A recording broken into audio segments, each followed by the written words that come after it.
Okay, Bez Hashem, today's daf is daf Kuf Ayin Dalid, Kuf Ayin Gimel, and I just want to just review the Mishnah.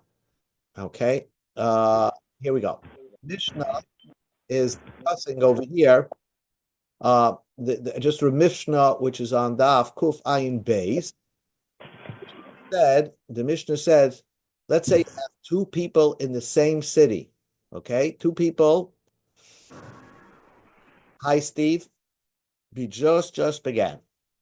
We just began.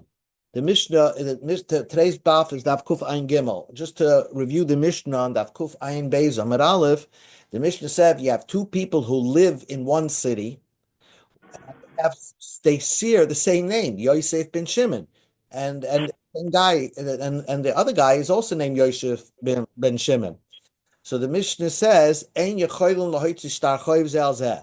They cannot collect on a debt one from the other, because if one pulls out, let's say, a star that you, Yosef ben Shimon, I Yosef ben Shimon, lent you Yosef ben Shimon, the other guy is going to say, not true.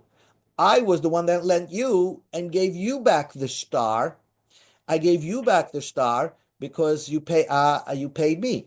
So I didn't borrow any money from you. So you don't know who's telling the truth if they both have the same name. Who's the borrower, who's the lender? Just because somebody's holding on to the document does not mean that he's the lender. Maybe he was the borrower who received the document back from the lender. And the Mishnah also says,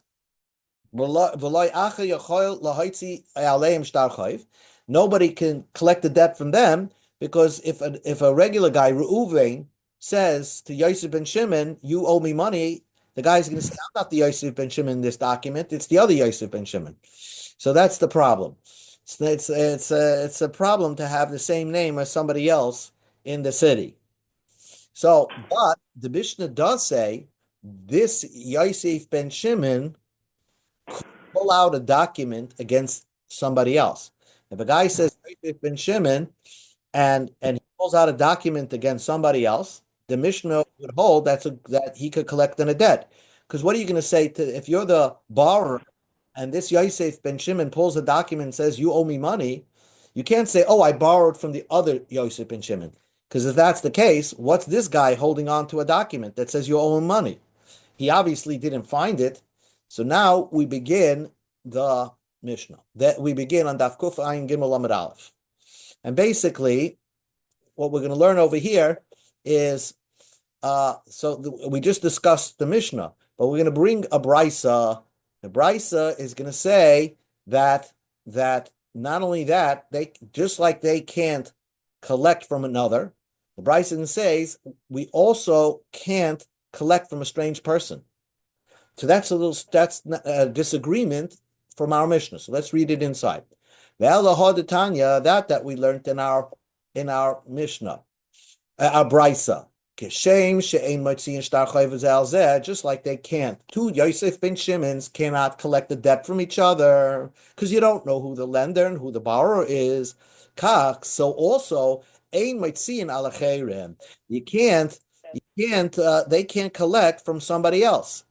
So they can't collect from a strange guy. Let's say one of the Yosef ben Shimon is holding a document and is trying to collect from Reuven. Reuven does not have to pay him. That's what this Brisa holds. But our Mishnah holds Reuven does have to pay him. So b'mai kami palgi, what's the machlekes between our Mishnah and that Brisa and this Brisa?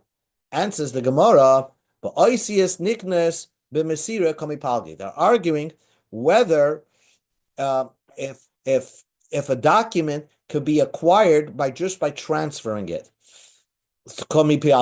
In other words, Tana Diton, our Tana holds oisius niknas b'mesira. It's possible to transfer a document by just handing it over. So when this Yosef ben Shimon collects from this person says, how do I know you're the borrower? Perhaps you might be just the holding on to it for somebody. You're watching it for somebody, but it's not you. You're not my lender. Or possibly you did buy it. So I'm not sure. So therefore, you don't have to pay it. The Tana Bara, our brisa holds, Ein Oisius Niknas Bimsira. Oisius is not the brisa holds Oisius are not can't with transfer, and therefore the borrower is going to say maybe it's deposited by you. You see, if our Mishnah holds Oisius Niknas Bimsira, so therefore, what are you going to say? Why are you holding on to the document? It must be your document, and therefore the borrower has to pay. But the Brisa holds Ein Oisius Niknas B'Masira. Oisius are not acquired just by holding on to it, just by transferring it. And therefore, the borrower is going to say, oh, maybe it was a deposit by you, and it's not really your star. It's not really your star. And therefore, our Tana of a Brisa holds that if they pull out a document against somebody else, any one of these Yosef and Shimon, that person does not have to pay.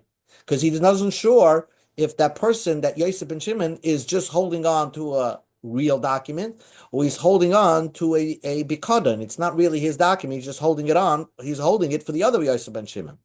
The Iba is saying, if you want, I can tell you, the Kuliyama, everybody holds Oisius Niknas Masira. If I want to transfer the ownership of a star to somebody else, I just give it over to that somebody else, and that's it. So the fact that the Yosef ben Shimon is pulling out a loan document against that person, should that person is required to pay. However, there might be another point, and that is that even if he's holding on to the document, he has to prove that he received the document from that other Yosef ben Shimon, or it's he's the original lender. And over here, but they're arguing if they have to bring another proof just because they're holding the document. Is that enough to show that they're owner? Tana Ditan, our Tana holds, Ein Sarach Lahavi Raya. They don't have to bring a proof, and therefore, the fact that the Yosef ben Shimon is holding a document that says you owe me money, you have to pay it. But Tana Debra, but the Prisa says that you don't have to pay it because he holds Sarach Lahavi Raya. You have to prove that this is your star. And therefore, even though maybe you bought it from the Yosef ben Shimon, and just by him transferring it shows that you're the owner, but you have to bring two witnesses that saw that this other Yosef ben Shimon gave it to you. And if you don't have that proof, then it's not yours. The Idma we learned in the Brisa. Oitmius niknas b'masira. So Oisius niknas b'masira. The fact that if I have a bond that somebody owes me money, and I want to give it to my friend as a gift that he should do the collecting, and it's his, all I have to do is give him the document, give him the loan document. He's Baruch Gross, and he'll collect on it, and that's it. I don't have to do anything further. Despite that, Abaya Oimet Sarach Lahavi Rai, that other person has to bring the proof that I gave it to him. He has to bring Adi Mesira that I actually gave him the loan document, that he didn't walk into my house and steal it, but he actually received it. Rava says, you don't have to prove it's yours. If that other person's holding on to that document, he can collect on that loan. Now, how do I know the source of what I'm saying? Because if you think about it, really, anything that I own, any, let's say, movable item, do I have to bring proof that it's mine? If I'm holding on to a gold watch, do I have to now prove how I got this gold watch to some people? The fact it's by me it shows I'm the owner. But by a document, if you're holding on to a loan document that does not have your name as the loaner, as the lender on the document, but you're just holding on to it. So perhaps the lender gave it to you as a gift that you can collect on it, but you still have to prove it. So Abaya says, where do I see that in the Gemara? Where do I see that in the Brisa that you have to do that? The Tanya we learned in the Brisa. Let's say a father died, and one of the brothers is holding on, the ones that are inheriting, he has a loan document from his father, and he's collecting on that loan document. Olav lahavi raya, he has to prove that the other brothers gave it to him as part of his inheritance. So we see from there that if you're holding on to a loan document that doesn't have your name as the loaner, as the lender, you have to prove that you received it from the original lender. My love, wouldn't you say that it's not just only by but one brother who inherited from the other brothers, or got it from the other brothers, or inherited him from his father, who adin lachrina, any plain person, any other person that's holding on to a loan document that doesn't have his name as the lender has to prove how he got it. Even though the lender transferred to him, he has to go out of his way to prove that the lender transferred it, that he's the new owner of the loan document. So therefore, here's your source. Abaye says you have to always prove it. For Rava says no. Only by a brother situation where the father was the lender, there you have to prove it. Because Shani Achim, by brothers are different, the Shamtim Adadi. They grab from each other. So we are concerned that nobody gave it to this brother that's pulling out the loan document. He just went into his father's house and just stole it from his, after he died, he stole it from his file cabinet. So that could happen. But a strange person that's holding on to a loan document that doesn't have his name, how did he get it? It must be it was given to him. So that on that case, Rava says you don't have to prove it further. The fact that you're holding it, you can collect on that loan. Ika the Amri, others say like this. The others say they bring it that Rava brought this as a proof to his. They had Rava brought it as a proof that you don't have to bring a proof. But how do I know that you don't have to bring a proof? Tanya, one of the brothers brought a shtar chayv against somebody that the father made the loan. All of Lavirai, he has to prove that the other brothers gave it to him and that he is the owner of that document. It's only a big situation where brothers grab from each other. And we assume that this brother may have grabbed from each other, so therefore we make him go the extra mile to prove where he got this document, that the other brothers agreed that he should be the one that to get this document, this loan document, avachrina, but a plain person that's holding on to a loan document, even if it doesn't say his name, he doesn't have to go that extra mile to prove it. Vabaya says like this, Achen itzrachalei, the brothers, we need it. Because Raya says you always have to bring a proof, but I might think that brothers do not happen to bring a proof. Since by brothers normally they grab things from each other, so Ema, if I would say that he could not have gotten this document without the brothers agreeing that he should get it, because as soon as the father died, they probably locked the file cabinet. They were very careful to lock the cabinet so he didn't. So he wouldn't get it, and therefore, if he's holding on to it, it must be that he's the owner of it. And I would think, like Tzricha L'Havirai, he wouldn't have to bring a proof. Kamash Malan, you have to bring a proof. So Abaye is of his opinion that if you're holding on to a loan document that doesn't have your name on it, or maybe you have it has somebody else's name on it, you can collect with that document, because we assume the owner of the lender gave it to you. However, you still have to prove that the lender gave it to you. Rava said not so, only by a loan, but only by an inheritance. Now the Mishnah Brisa says, bring a Brisa that totally contradicts our Mishnah. There's another brisa that says just the opposite. Just like if there's two Yosef ben Shimons, they could collect from anybody that owes them money, because if they're holding on to a document, they must be the lender. Then they can pull a document out against each other. And when one Yosef ben Shimon pulls a document against another Yosef ben Shimon, that's it. The other guy has to pay. So, B'mai Kamipalgi, how does this brisa disagree with our Mishnah? And says the Gemara, what's the source? And says the Gemara, they're arguing whether a guy who's a borrower, he knows he's going to need money, and he singled out that he's going to loan money, he's going to borrow money from somebody else, so somebody.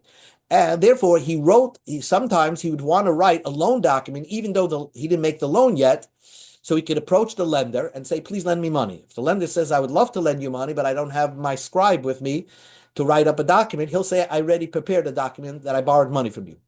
So can you do that? Even so, writing a shtar that you borrowed something, even though the lender and the transaction didn't happen, the lender is not there.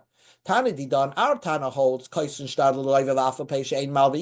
you could write a borrower could write a document, a loan document, even though the transaction did not occur yet.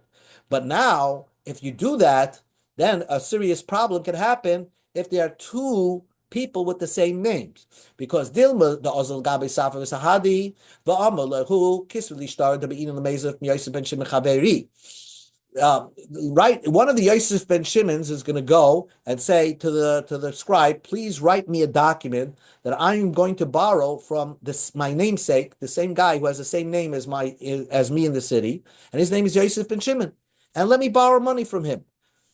And so the scribe will write it, even though the other Yosef Ben Shimon is not present, as our Tana holds. You could do that. Basra the Kasmer, and after this, the Cipher wrote up the document.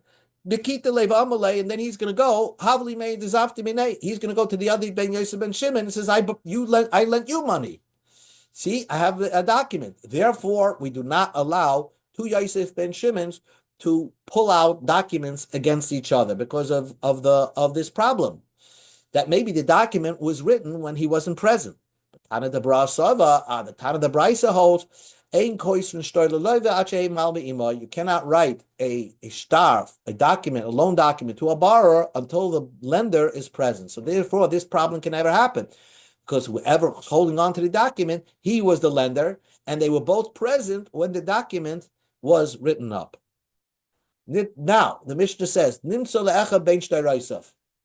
if a guy found between the one of his stars, a lender, he's a banker, right? He lends money to people, and it says in one of his documents, "Shtari shel Yosef ben Shimon Perua." He has the document. He says he wrote a note for himself on a piece of paper that the star, the document of Yosef ben Shimon is paid up. Star Shneim Peruim. So the Mishnah says. So the Mishnah says, so it says, then he can't collect. So Tama denimtza, because he found this piece of paper, he should not collect because he wrote a note for himself that Yosef ben Shimon paid his outstanding debt. Holay nimtza, but if he didn't find it, matzib mepek, he would be allowed to collect. So Vahanan, but our Mishnah said, if a guy pulls out a document against a Yosef ben Shimon, this Yosef ben Shimon doesn't have to pay it. He never has to pay it because he could always say, "I didn't borrow it from you. The other Yosef ben Shimon borrowed from you." And so you see what the Gemara is asking. The end of the Mishnah is contradicting the beginning of the Mishnah. Beginning of the Mishnah says, if a Yosef ben Shimon, if somebody comes to try to collect money from Yosef ben Shimon does not have to pay because he could always say, "I'm not the Yosef ben Shimon. It's the other Yosef ben Shimon that borrowed." And the end of the Mishnah says that probably you could collect from Yosef ben Shimon. So what's going on in the Mishnah? Amar Rabbi Yirmiyah says, you know for sure that this Yosef ben Shimon borrowed from you because he wrote his name Yosef ben Shimon ben Yaakov. So he gave three indications in the document that it's him. So the Gemara says, if that's the case, when you find a receipt, so how could you not collect from any Yosef ben Shimon? The next say Tavra Bishma Deman the Kasev. Let's look at the receipt where it was written against. Which Yosef ben Shimon gave you the money, and therefore that document that loan is canceled. But if you loaned money to another Yosef ben Shimon, just because you have the receipt that says this Yosef ben Shimon paid you up, but that other Yosef ben Shimon who you have a separate loan with is not a paid up loan. Answers the Gemara, the reason why you can't collect from any of the Yosef ben Shimon, because Amar Shaya, because our Mishnah is talking about B'Shalosh and B'Shtar. In the original loan document, it indicated exactly which Yosef ben Shimon you lent to. So you lent 1,000 to this Yosef ben Shimon ben Yaakov, and this Yosef ben Shimon ben David, you lent $2,000. The aim is Shaloshin b'Shayver, but it just says Yosef ben Shimon paid you back. It doesn't give an indication which Yosef ben Shimon gave you back. So in order not to do such a crazy thing and get punished from collecting again, you don't collect from anybody. You don't collect from any of the Yosef ben Shimons because, again, unless you're 100% sure, you can never pull money out of somebody. And that's the rule. Yad bala shtar ala tachnoina. Abaya says, Hachikama. This is what it meant to say. Nimsa leloiva bein shtar shtar sheyeshim beruma. If a borrowed money, and he finds in amongst his paperwork that he paid back Yosef ben Shimon, so then Yosef ben Shimon alai perua shtarish shneim perum. Then he paid back both of them. He paid back both of them, and therefore he doesn't have to pay anyway unless the other one can prove that that he was the Yosef ben Shimon who was not paid back. Because again, the one who's holding the star has to prove 100% his point that he could collect on a loan. Kate said, Yasu Yishalesha. Tano. You always, if you want to identify which Yosef and Shimon, you want to loan them money, and there's two people with the same name, Yosef and Shimon, make it like go 3 generations. Yosef and Shimon ben Yaakov. Tana, we learned in the Braysim, and it says, if one's a Kohen, write HaKohen. Hoyishneim Kayim. If the both names are Koyens, let's say Yosef and Shimon ben Yaakov are Koyen, both of them have 3 same names, and both of them are Kahanim, Yichtu Vudaris, go back a 4th generation. Because it's very unlikely, it's almost impossible that you'll have a person with the same 4th generation name. And therefore, if his name is Yosef ben Shimon ben Yaakov ben Moshe, that's probably his unique name for this Yosef ben Shimon. That's how you would write the documents. That's the Mishnah. A man says on his deathbed, "Shtar ben shtarisai perua ve'eni yadei ezehu," and a guy on his deathbed said, "One star, one." He was a loaner. He was a person who lent money. He said, "One of my stars in my repertoire is paid up. We don't know which one he paid up." Which ones were paid up? Shtar is kulam perum. He can't collect on any one of them because we don't know. The son doesn't know what his father meant. Which of the loan documents are paid up? So when he opens up the file and sees a bunch of loans, he cannot collect on any of those loans. Nimtzu le'echad sham shnayim. Let's say he said one of the Yosef and one of these he has only 2 loans, and then he said one of the loans are paid up.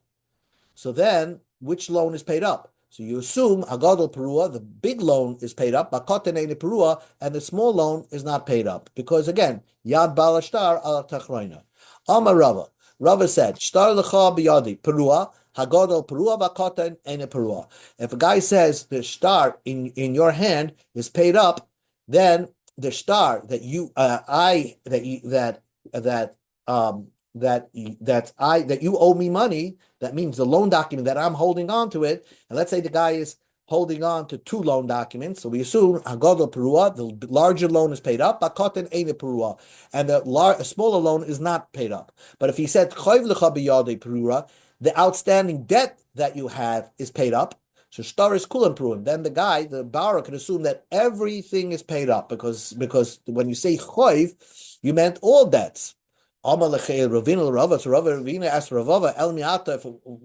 examine that. If you say so if a guy says my field is sold to you, so then you have to assume that the biggest field has been sold to that person, because he said my field has been sold to you. So he didn't specify, so it must be the biggest field. But if any field that I have is sold to you, if you use that language, will you say that all his fields are sold? He meant one field. So answers the Gemara, no. So why is it different? By you assume that all the debts are canceled. Answers the Gemara, Hassam over there, Yad Balashtar al Tachtoina. The point is that if he's holding on to a document, right, and he said, your debt has been paid up. So let's say his kid comes to try to collect on the debt, we can assume that his father said the debt is paid up, so he doesn't have to pay anything unless the kid can prove which of the loans were not paid up. But here, same thing over here. The buyer would have to prove that the seller wanted to sell all his fields. And the fact that he just said, even though he didn't specify which field, we assume one of the fields, but not all of the fields. New Mishnah. If someone lends a friend through a guarantor, he can't collect from the guarantor. We'll learn in the Gemara, you first have to go to the person who made the loan. If the person who made the loan doesn't have money, then you can collect from the guarantor. We got on the base.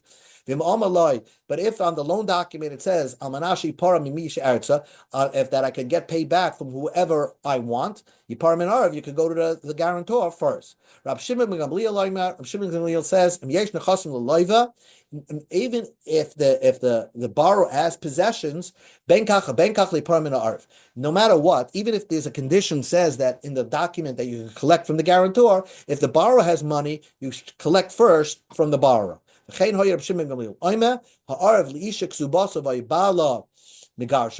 say a guy was guaranteeing a woman a ksuba. That means a husband didn't was writing his wife a ksuba, and she wanted a guarantor. So a guy said, "I'll guarantor that the husband will pay the ksuba." And then the husband had no money, and he's giving her a divorce. So then the guarantor has to come through to pay the ksuba. So, but he yadirena hano, you have to make the husband make a neder that he's never remarrying her, because shema yas knunya al nechosim shalzeh v'yachzeh ishtei, because maybe he's making a collusion with his wife. He's going to divorce his wife, claiming he has no money. The wife is going to go to the guarantor, collect her ksuba, and then he's going to remarry her. So, in order to avoid that, Rav Shimon Gamliel says that you're collecting first from the.